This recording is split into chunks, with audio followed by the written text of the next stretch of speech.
All right, everyone. Welcome into episode one of the Planning Desk. So, Adam and I are really thrilled to be here today.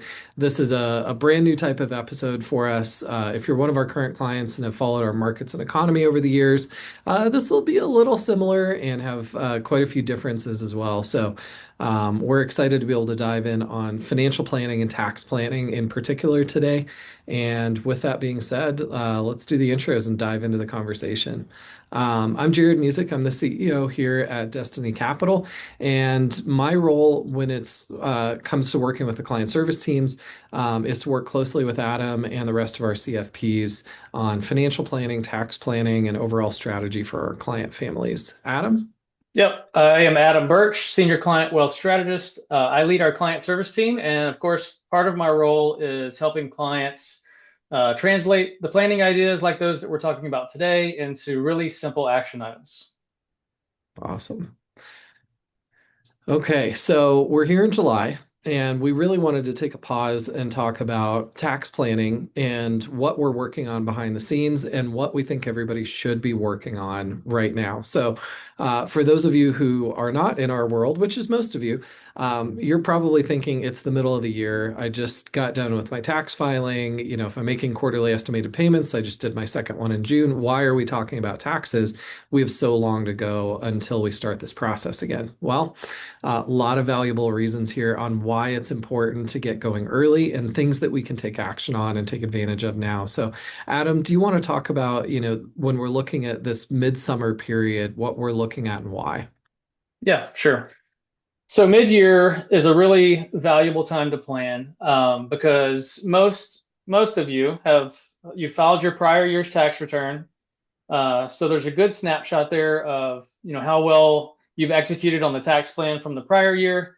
We also have enough of this year's hard data to work with, so we know what your income looks like so far, what your withholding looks like so far. So we can use that to project forward for the entire year. And then we still have plenty of time to make any adjustments, any tax planning adjustments. We've got 6 months or so where we can put any of those plans into place. Yep, absolutely.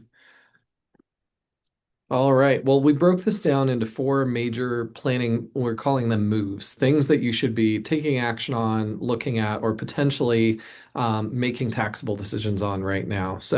The first one is really looking at the marginal bracket headroom that we have. So, Adam, do you want to walk us through first what a marginal bracket is, just to make sure we're all on the same page with that, and then why we actually want to look at that and project it out?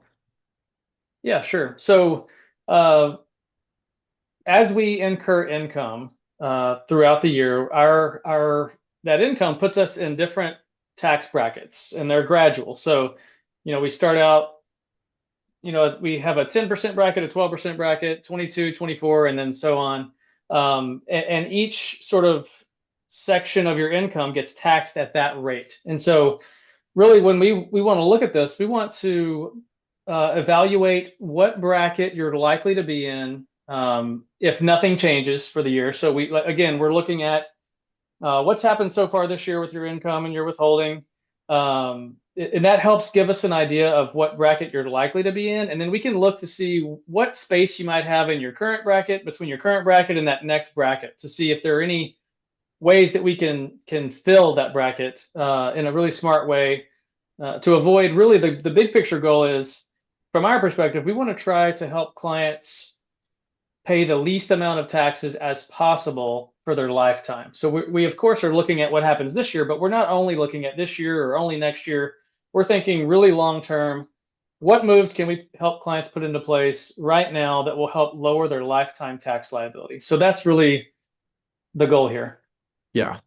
And I think, there aren't drastic jumps in a lot of places if because it's a graduated system, right? So if you're Yeah. currently projected to be in the 22% bracket, and you end up tipping over and you have $1,000 in the 24% bracket, it's not a cliff. So everything isn't Yep. immediately taxed at 24. It's just that last $1,000 that you pay a little bit more on. So for us, this is a good planning guide. It's good for expectation setting, withholding calculations. All of those different things really matter.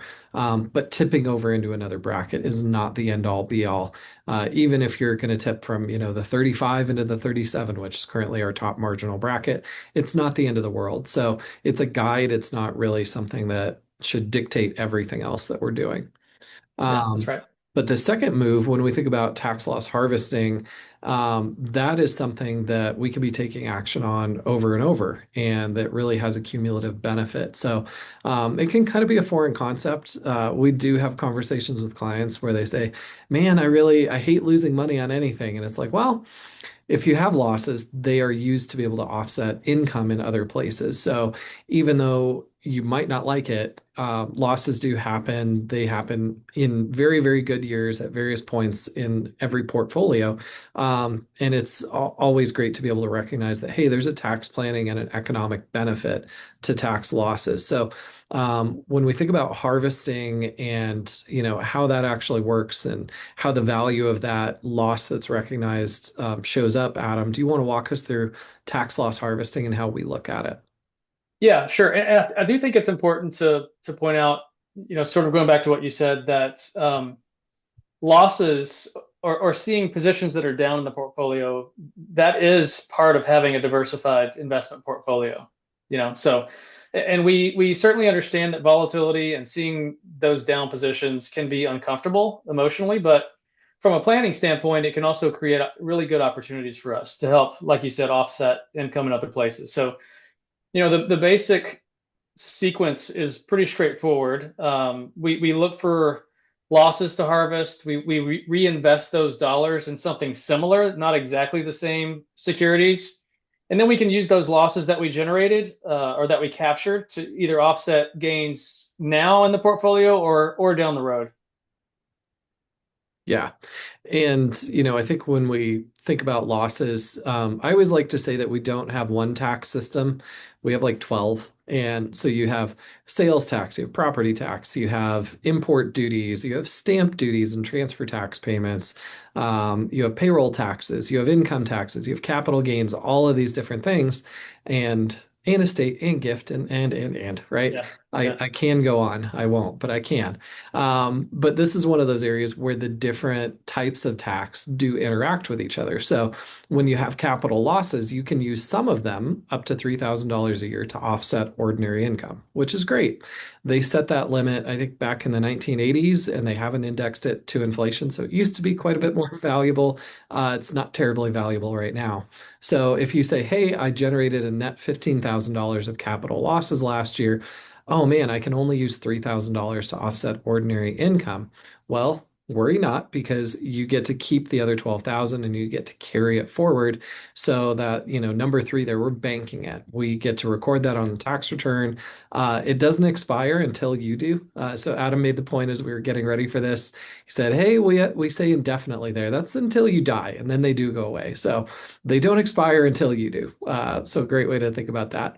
But you do get those tax losses on a carry forward basis. So if we know that there's something big coming up, a property sale, a business sale, something else that's going to happen in the next few years, being able to bank the losses together means that you get to utilize them to offset that capital gain in a future year. So, Adam, right. anything else that you would add here before I go on to number three? No, I don't think so. I think we just this is something that we track as a team very closely because we realize you've already incurred these losses. It's very important for us that they get carried over year to year. So that's one thing we really look for when we're reviewing tax returns every year. Yeah, that's a great point. Unless it gets recorded on the tax return, it does disappear. That's So, right. got to make Yeah. sure it gets there. So thinking about assets and what you hold in the different types of accounts is really important. And we call that asset location. So deciding if we're going to hold a specific fund or a stock or a bond in a specific location, there's usually a reason for that. So Adam, do you want to walk us through the different account types that we think about and why we might choose to locate different assets in different accounts? Yeah, sure. So these, you may have heard us talk about this. We talk about this with clients a lot. These are the three tax buckets that we often refer to. So taxable, which would be things like a brokerage account, tax deferred, which are accounts like IRAs or those pre-tax 401k accounts, and then Roth. And having money in all three of those provides a lot of flexibility, just with whether you need to access cash or where you distribute from later in retirement, and how we help you control how much income actually gets recognized each year. You know, Going back to those marginal tax rates and tax brackets. Um, so there are ways we can structure the portfolio in a really smart way to help utilize the tax treatment of each of these account types. Starting with the taxable, as a reminder, a taxable account, like I said, is like a brokerage account where things like interest, dividends, and capital gains are taxable each year. So as you go, this year, if you incur some significant capital gains, then you'll see that on your tax return when you file next spring. So in accounts like that, we really want to try to position that with assets that naturally produce less taxable income. So which tend to be things like really tax smart index equities, like um, exchange traded funds that will naturally kick off less income. They'll be more efficient. They don't kick off as much capital gains distributions, things like that. Municipal bonds are also really a smart idea for these types of accounts because they are generally exempt from federal income tax and can be also exempt from state income taxes, depending on where they're issued and where the investor lives. And then, of course, assets with favorable capital gains treatment. So just meaning that we want to try to avoid short-term capital gains where we can. Those are usually taxed like ordinary income. They don't get favorable tax treatment. So that's really how we think about taxable accounts. And also, if you're going to be needing cash, in your working years, your pre-retirement years, if you need cash, we'll typically take it from there. So we don't want to constantly be generating capital gains there if we don't have to. So we're also smart about that. And then the next asset type or account type is the tax deferred accounts. Like I said, IRAs or 401ks. Those can be more heavy income assets because that income is not taxed year to year. So if we buy or if we sell at a significant gain, or if the investments in those accounts really produce a lot of dividends or capital gains distributions, they aren't taxed to you year to year. So, which is great. And then the Roth accounts are really those are the types of accounts where we would typically put the assets with the highest expected long-term growth, because we think about those in general as longer term accounts. They tend to be the last accounts that you want to touch because of that benefit of getting the tax-free growth and tax-free distributions forever. So yeah, and they're typically the ideal assets to leave to your heirs. So that's Mhm. really how we think about those three types. Yeah. And from a financial planning perspective, like how do people actually use these during life? We tend to think about taxable accounts, whether that's titled in your name or jointly with you and your spouse or inside a, revocable trust or something like that. Those are highly flexible if we need to borrow against them using a portfolio Mhm. line of credit rather than selling assets and generating capital gain. You typically do that there. If we do need to liquidate assets to be able to do something, you can manage that to make sure that, hey, are we trying to net out most of the long-term capital gain recognition? Are we making sure that we only take long-term capital gains and not short-term? Those are all planning considerations that we have in the taxable account. The tax deferred accounts, those are the ones that you're getting the tax benefit throughout your working life. You're contributing, you're not paying tax, you're not paying tax as it grows. But when that money comes out, it's all coming out as ordinary income. So we run Right. into required minimum distributions once you're at age 73, different things that we're looking at for managing to that required minimum distribution amount so that you don't generate lots and lots of taxable income by default through that RMD, kicking you into higher tax brackets. So there is some tax management along the way, and we typically deal with that with Roth conversions, qualified charitable, other things that we can do in those tax deferred. And then the Roth accounts are great because ideally they're going to your heirs. That means that you had money there that you didn't actually need. But if you do need it, if you have a specific event, like you want to buy a vehicle in a year and taking another $80,000 of capital gain from the taxable account or the tax deferred would be a problem. Well, that's a great use case for the Roth to say, hey, we'll go pull the money from there, buy the vehicle with cash, and then you're not creating a tax issue across the way. So, lots of stuff that we're doing management wise year to year for your tax bill, but how these different tax types interact is really important for what Adam said for that total lifetime tax bill. Lots of different ways that these are used together. Yep. Perfect. And then this last one that we have, so the fourth move is really thinking about a new tool set that we didn't have access to 2 or 3 years ago. The technology wasn't great. It was cost prohibitive to be able to do it for most clients, but now we have this really powerful tool called custom indexing or direct indexing. Adam, do you want to walk us through what this tool is and how we utilize it? Yeah, sure. So I know this is something that we're all excited about, and we really love to put it into place for certain clients that we know it's really going to be beneficial for. So, just to explain what custom indexing or direct indexing is. So, when you own a traditional stock index fund, you own one fund that, but that fund itself may own hundreds of individual stocks, and so the fund managers are the ones that are trading in and out of each stock over time to try to maintain allocations or just produce more growth in the fund.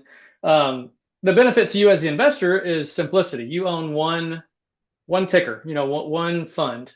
The downside though is that you have limited control really because you only realize the capital gains or losses that the fund overall recognizes. You don't actually get to control kind of what's happening within that fund. With custom indexing, though, or direct indexing, you actually own the individual stocks themselves, which can really provide much more flexibility. It can allow stock by stock tax loss harvesting. It can give us way more control over when and how capital gains or losses are recognized and control how that investment allocation is diversified overall. So it really is more about control and really more about having more access to the tax benefits, of that investment portfolio. So, yeah, I think one thing I do think is important to point out is that it's something that, like I said, we're really excited about, and it is a really powerful tool, but it's not necessarily the best fit for everyone. It really depends on each client's portfolio composition, each person's overall tax picture. And where it can really be utilized is, like you said earlier, Jarrod, if you've got some big event happening in the future or even in the current year where you're going to realize a significant capital gain, maybe from a home or a rental property sale, you're selling a business, or you just have a large taxable account. Your portfolio is pretty significant on that taxable bucket. It can really be a tax efficient way to manage the investments. Mhm. Yeah, and I do want to call out one like investor experience element that's quite a bit different. So if you've typically had, let's say, 4 or 5 funds that are inside your account, and you're used to seeing, here's my S&P fund, here's my Russell 2000, here's my fixed income fund, right? You see the wrappers and you go, wow, this is really simple. Well, we turn on custom indexing, and now you see 240 positions in there, and wow, I have $23,000 in Nvidia stock, but then I have number 240 and it is $12. Why do I even bother with that? So it's a market cap weighted index typically. And so you will see that if Nvidia is 7% of the index, you're going to own 7% of your account in Nvidia. So it's going to be very large. And if I don't even know what number 240 would be, some small manufacturing company that makes widgets that you don't even think about, right? You don't know their name.